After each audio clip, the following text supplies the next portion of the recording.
Di dalam kegelapan lautan yang luas, sendirian aku mengambang, tanpa bisa melihat ataupun mendengar. Kamu yang hobi nonton konten horor di YouTube, mungkin gak akan bertahan lama di kedalaman lautan yang dingin dan gelap ini. Hello, how are you? I am under the water. Please help me. Here too much raining. Tapi dari kecil aku sudah mandiri, tanpa kehadiran orang tuaku untuk membantuku tumbuh dan berkembang. Sejak kecil, aku terpaksa melayang terbawa arus laut. Aku berkelana dengan satu tujuan: menemukan tempat yang tepat untuk mendarat dan memulai hidup baru. Hai, aku adalah Pluteus, seekor larva yang akan tumbuh menjadi ini, landak laut atau bulu babi. Dan ini adalah kisah hidupku.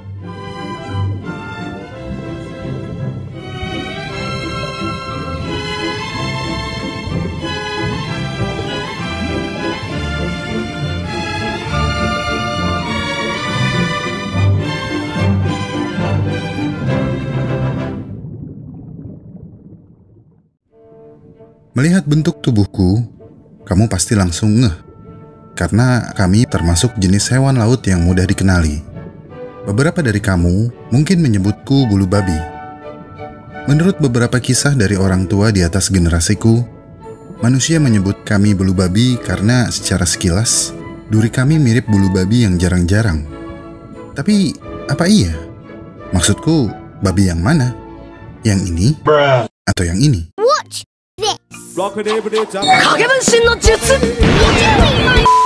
Namun, menurut kakak-kakakku, nama kami berasal dari umpatan. Jadi ceritanya waktu itu ada manusia yang sedang berenang di pantai dan tidak sengaja menginjak salah satu dari keluarga kami. Dengan spontan, ia berteriak,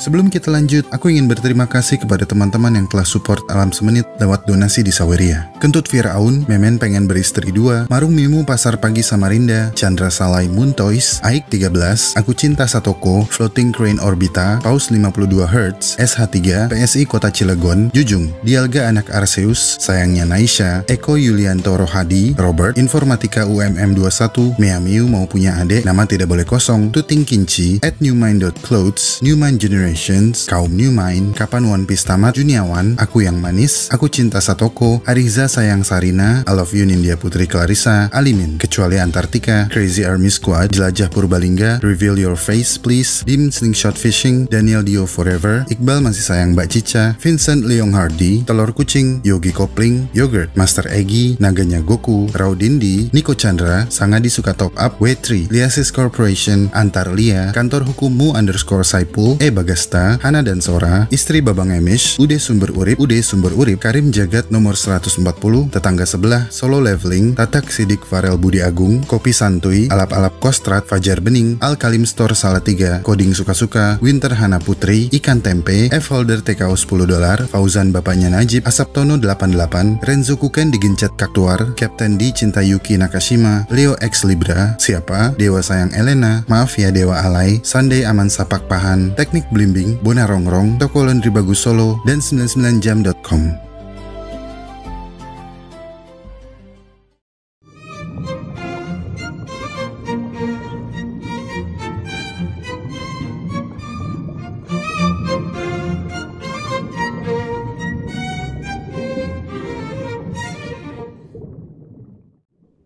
Meskipun kurang tepat, tapi aku bisa apa? Aku hanya bisa pasrah dan berharap kalau manusia memanggilku bulu babi, setidaknya tahu kalau aku adalah hewan laut yang pastinya hidup di air, bukan di Depok.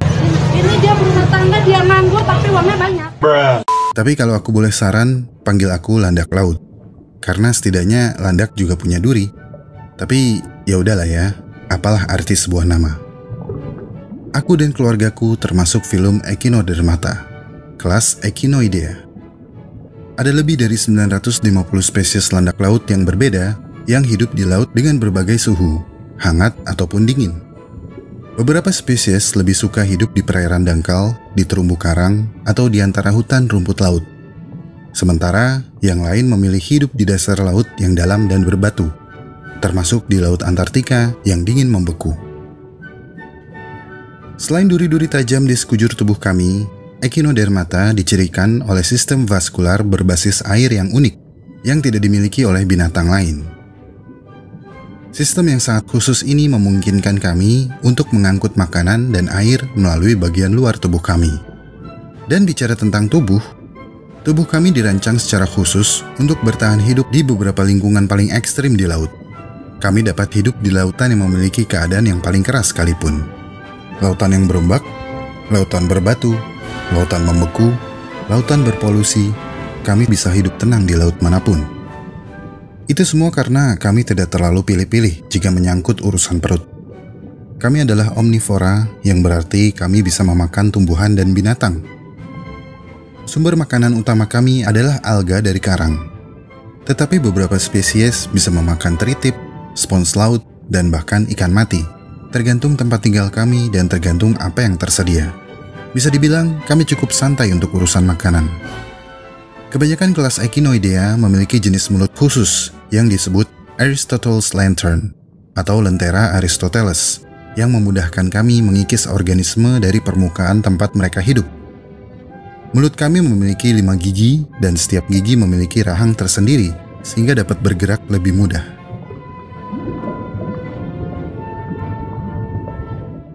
Kami bukanlah binatang yang agresif, dan pergerakan kami sangat lambat. Kami memiliki kaki yang manusia sebut sebagai kaki tabung, dan kami punya kaki-kaki tabung ini di seluruh tubuh kami. Tapi kami tidak hanya bergantung kepada kaki tabung ini untuk berjalan. Kami juga terbiasa melatih gigi, mulut, duri, dan bahkan otot di sekitar mulut kami untuk berjalan. Jadi kalau kami terbalik karena sebab apapun, kami bisa dengan mudah membalikkan tubuh kami. Pada beberapa spesies, di antara duri-duri tajam tersebut, terdapat capit-capit kecil yang disebut Pedicellariae, yang biasanya kami gunakan untuk merawat diri, membersihkan diri dari sisa-sisa makanan, atau parasit yang merugikan. Melihat tubuh kami yang penuh dengan duri, kamu pasti mengira kami buta, karena tidak ada mata yang terlihat. Ya, kami mungkin tidak memiliki mata yang terlihat jelas di antara duri-duri kami. Tapi kami masih bisa merespons cahaya, dan rahasia yang kami simpan rapat-rapat ini akhirnya diketahui oleh para ilmuwan yang telah menemukan bagaimana kami dapat melihat dunia. Jadi sekalian aja ya, aku kasih tahu di sini. Seluruh tubuh landak laut secara teknis adalah mata. Kami memiliki sejumlah gen yang terkait dengan mata, dan gen-gen ini dapat kami aktifkan di ratusan kaki tabung di antara duri-duri di tubuh kami. Jadi, selain untuk bergerak, kami menggunakan kaki-kaki tabung ini untuk melihat.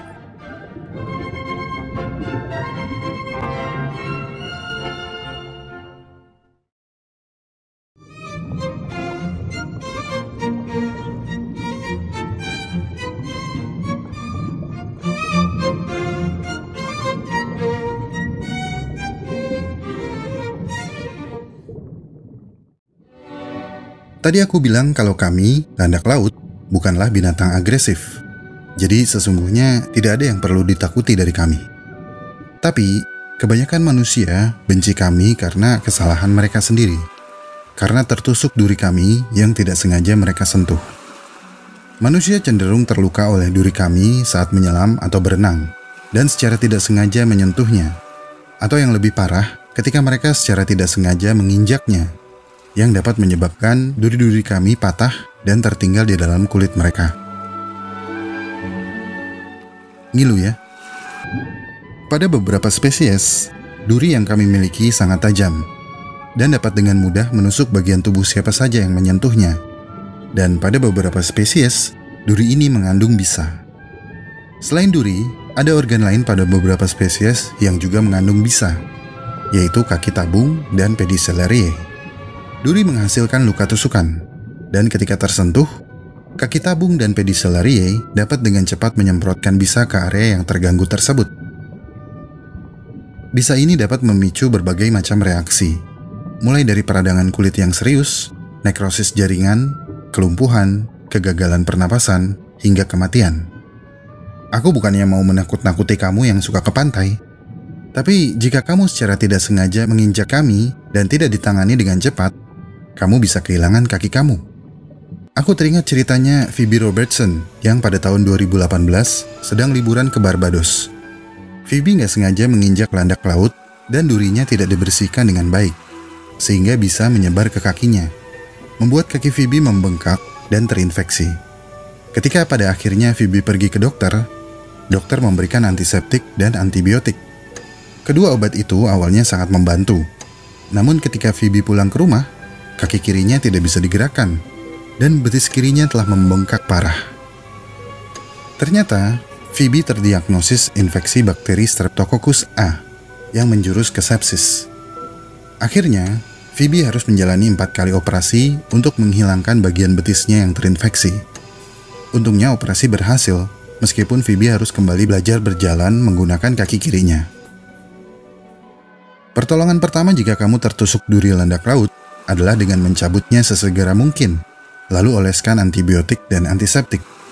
Pencabutan duri harus dilakukan sesegera mungkin dan dipastikan tidak ada yang tersisa. Dan untuk mencegah infeksi, bersihkan dengan air hangat, sabun antiseptik, dan salep antibiotik. Jika kamu pernah mendengar komentar, kalau ketusuk duri landak laut, kencingin aja. Ini nggak benar ya, karena urin justru dapat memperparah rasa sakit, karena luka yang terbuka disusupi urin yang mengandung amonia. Metode urin yang populer dilakukan jika manusia tersengat ubur-ubur atau tertusuk duri landak laut, sesungguhnya adalah pseudoscience. Karena belum ada penelitian yang membuktikan kalau metode ini benar-benar berkhasiat. Selain itu, namanya urin ya pasti nggak steril. Mungkin mengandung bakteri atau virus penyebab penyakit menular seksual. Kalau kamu pernah kayak gitu, karena sekarang udah tahu, lain kali jangan gitu lagi ya.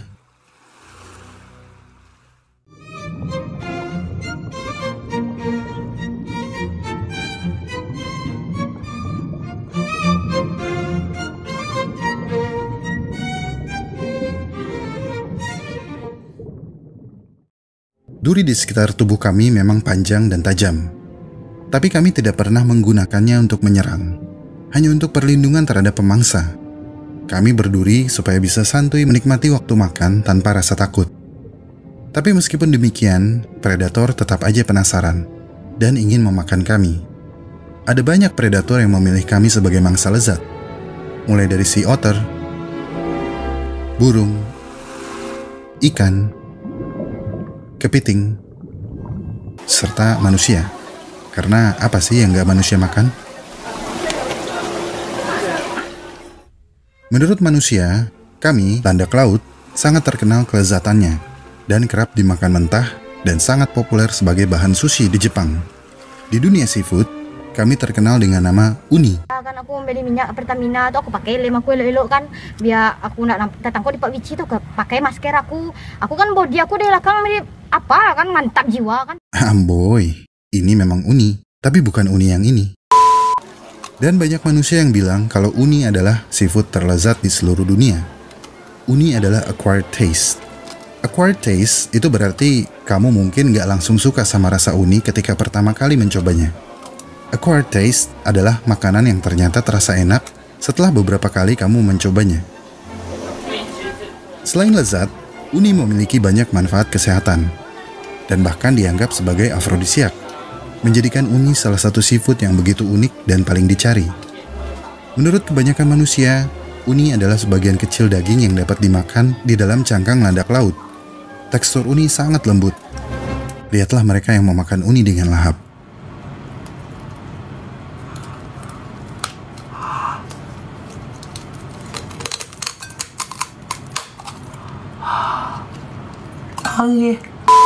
Kebanyakan seafood dimanfaatkan dagingnya. Daging adalah jaringan otot pada binatang. Nah, otot kami hanya di bagian mulut yang kami gunakan untuk mengunyah makanan. Jadi tidak mungkin manusia memakan daging kami. Lalu, kalau bukan daging, bagian apa yang manusia makan? Meskipun biasanya disebut telur landak laut, uni sebenarnya adalah gonad atau organ reproduksi yang menghasilkan telur dan sperma. 5 strip gonad ini menempel di dalam struktur cangkang kami. Mereka biasanya berwarna oranye atau kekuningan. Dan bagi beberapa orang, bentuk dan tekstur uni ini menyerupai lidah. Uni memiliki bau laut yang kuat, dengan tekstur yang kaya dan lembut. Padat namun mudah meleleh seperti mentega. Rasanya katanya asin dan dapat bervariasi tergantung pada wilayah panen, kesegaran, dan bahkan jenis kelaminnya. Meskipun biasanya dibungkus dengan lembut di atas sushi, uni juga dapat digunakan sebagai saus, dioleskan seperti mentega, digunakan dalam pasta, atau diletakkan begitu saja di atas nasi. Macam-macam. Seperti durian, rasa uni bisa enak banget, bisa juga sebaliknya. Kamu nggak bisa bilang benci sebelum mencobanya. Dan jika kamu nggak suka ketika mencobanya pertama kali, kamu harus mencobanya lagi. Dan apapun keputusan kamu tentang rasa uni, aku fine aja. Tapi perlu diingat, yang kamu makan bukan daging kami.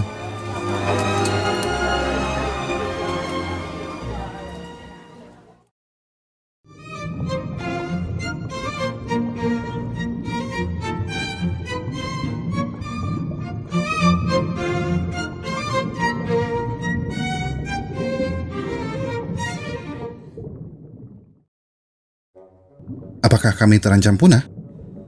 Tidak, justru sebaliknya. Kami termasuk binatang yang invasif, khususnya di laut di mana pemangsa kami sangat-sangat sedikit. Kami bisa mengubah ekosistem yang didominasi oleh hutan rumput laut menjadi gurun di dasar laut. Pemangsa utama kami adalah sunflower sea stars dan sea otter. Namun populasi keduanya sudah menurun drastis beberapa tahun belakangan. Sunflower sea stars hampir punah karena epidemi tubuh meleleh yang disebabkan oleh perubahan iklim dan global warming. Sementara sea otter semakin sedikit dan bahkan menghilang populasinya di beberapa daerah. Polusi plastik, polusi minyak laut, dan penangkapan ikan secara berlebihan mengakibatkan hilangnya ikan-ikan yang menjadi mangsa binatang laut dalam seperti orca dan hiu. Sehingga mereka bermigrasi agak ke tepi untuk mencari mangsa lain. Dan sea otter yang sudah dilindungi dari tahun 70-an ini menjadi mangsa alternatif bagi predator lain. Padahal sea otter sebelumnya adalah apex predator di ekosistem hutan rumput laut. Dan akibat putusnya rantai makanan ini, populasi landak laut di beberapa tempat meledak dan menghancurkan ekosistem di mana mereka berkembang biak. Di lepas pantai California Utara, tengah terjadi krisis hutan rumput laut. Rumput laut yang menyediakan habitat dan makanan bagi sebagian besar kehidupan laut menghilang, dimakan oleh populasi landak laut ungu yang meledak setelah kepergian predatornya.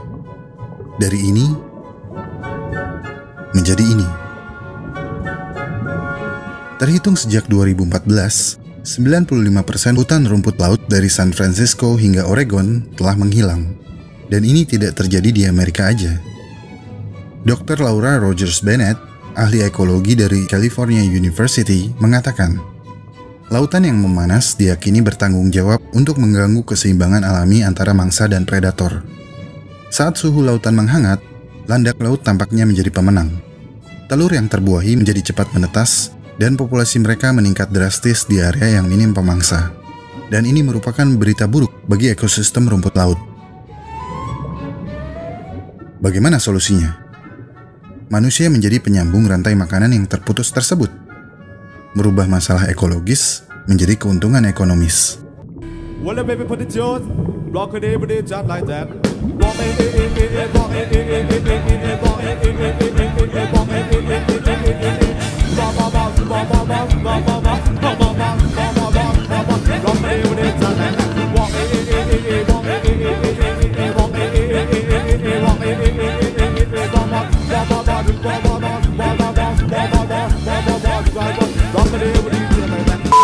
Mungkin kamu bertanya, bagaimana kalau populasi kami di hutan rumput laut habis? Apa yang akan terjadi? Sesungguhnya yang manusia lakukan adalah tindakan restoratif. Artinya, semakin banyak landak laut yang mereka makan, maka akan semakin baik lingkungan. Sebuah proposisi terbalik dari overfishing atau pengambilan ikan secara berlebihan. Terlebih, hutan rumput laut bukanlah habitat alami kami. Kami sebenarnya sudah biasa hidup dengan sangat baik di terumbu karang, memakan alga dan sisa-sisa terumbu yang telah mati. Predator dan saingan kami juga sedikit di sana. Tapi siapa yang bisa menolak hamparan indah rumput laut seperti ini?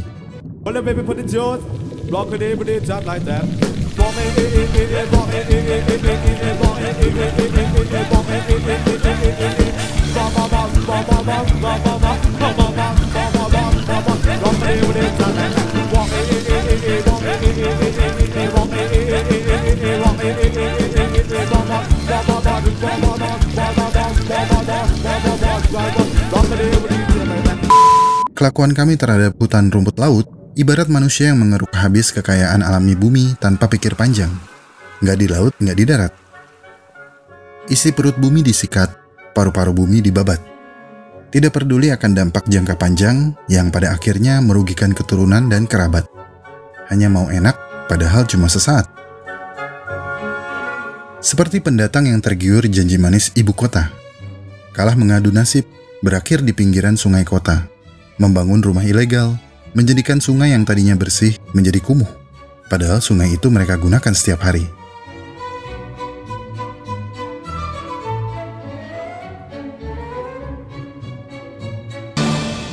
It's free real estate.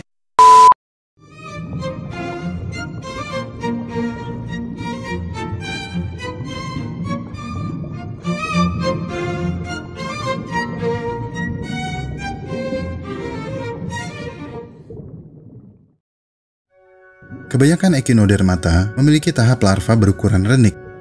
Dan kamu sepertinya harus mengakui kalau larva kami bentuknya agak istimewa. Beberapa berenang dengan bulu-bulu getar di sepanjang tubuhnya. Beberapa memiliki tonjolan panjang yang mencegahnya cepat tenggelam. Larva kami disebut Pluteus, organisme meroplankton, yang tumbuh dengan memakan plankton lain yang berukuran lebih kecil. Pada dasarnya, meroplankton adalah zooplankton. Meroplankton adalah organisme yang tahap larvanya berukuran renik, seperti plankton. Namun, akan tumbuh jauh lebih besar seiring berjalannya waktu. Biasanya, larva krustasea, Echinodermata, gastropoda, dan beberapa ikan akan melewati tahap meroplankton. Kami mencapai kematangan seksual setelah sekitar 2-3 tahun. Kami tidak kawin ataupun mencari pasangan. Sebaliknya, kami bereproduksi dengan metode spawning, yang berarti kami akan melepaskan telur dan sperma ke dalam air. Kabut sperma dan kabut telur ini dinamakan gamet.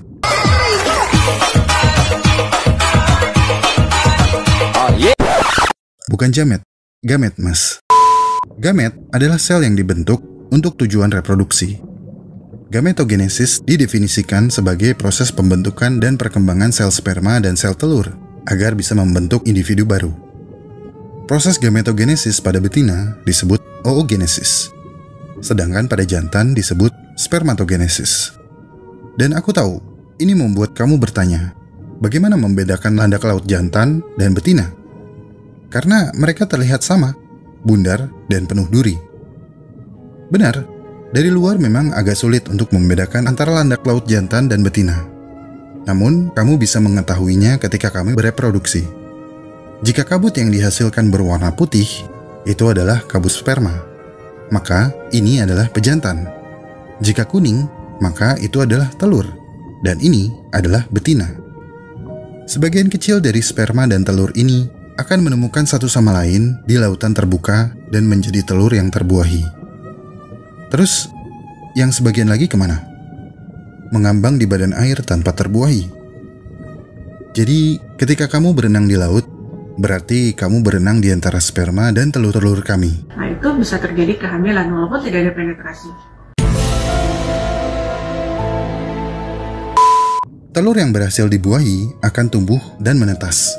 Embrio landak laut atau blastula akan mengambang selama masa pertumbuhannya. Kemudian dalam masa pertumbuhan, bentuknya berubah menjadi larva Pluteus yang kamu kenal, seperti Lunar Lander, pesawat luar angkasa yang mendarat di bulan. Pluteus ini akan berenang selama berminggu-minggu atau berbulan-bulan, menempuh jarak yang sangat jauh, dan memakan plankton di sepanjang perjalanannya. Ketika organ tubuh Pluteus tumbuh semakin besar, Pluteus harus mendarat di suatu tempat sebelum organ dalamnya tumbuh terlalu besar. Arus laut akan menyeret Pluteus ke arah pantai dan tergulung ke dalam deburan ombak. Turbulensi dan aroma rumput laut yang khas seperti memberi sinyal kepada Pluteus bahwa mereka harus turun di sini. Stasiun berikutnya, Depok. Mereka kemudian berhenti berenang, lalu jatuh ke dasar laut. Kemudian sesuatu yang sangat menakjubkan terjadi. Dari dalam tubuhnya, kaki tabung menjalar keluar, menarik tubuh Pluteus ke dalam, seperti membuka buntelan kaos kaki. Ini adalah bentuk remaja kami. Beberapa masih terlalu ringan sehingga kerap terbawa ombak. Namun pada akhirnya, mendarat di tempat yang akan menjadi rumah kami. Dan setelah melewati perjalanan yang sangat berbahaya dan begitu jauh, mengalami beberapa perubahan dan kesulitan, kami akan hidup dalam diam, di dasar laut, menyaring pasir dan detritus. Kecuali dimakan atau sakit, kami dapat hidup selama berabad-abad. Bisa dibilang kami hampir hidup abadi. Hampir. Ya, setidaknya kami bisa hidup lebih lama dari kamu. Sebuah bayaran yang setimpal atas segala kesulitan yang berhasil kami taklukkan.